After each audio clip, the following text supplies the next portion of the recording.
अच्छा मराठी नहीं है फिर कौन सी भाषा है? हिंदी। अच्छा हिंदी हो मतलब कहाँ से आए हो? पटना। आप पटना से हो? हाँ?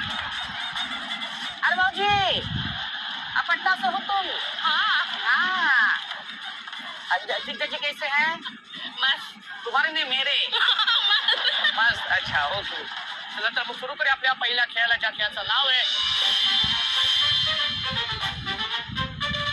तो खेळ असा आहे की संगीत सुरू झाल्यानंतर कंपल्सरी सगळ्या ताईंनी नाचत नाचत फिरायचं, धावायचं किंवा चालायचं नाही आणि खुर्च्यांच्या मधून जायचं नाही, आपल्या सोयीनुसार खुर्ची फिरवून बसायचं नाही आणि अत्यंत महत्वाचं म्हणजे तुमच्या बाजूची जी रिकामी खुर्ची संगीत संपल्यानंतर तुमच्या बाजूची जी रिकामी खुर्ची तुमच्यापासून थोडी जरा लांब गेली तरी ती खुर्ची तुमच्यासाठी बाद, तुमच्या पुढची खुर्ची पकडायची. ओके हा आणि हा हे फार महत्वाचं आहे. मला एक सांगा, नळावरची भांडणं करायला कोणाकोणाला आवडतात? आवडतात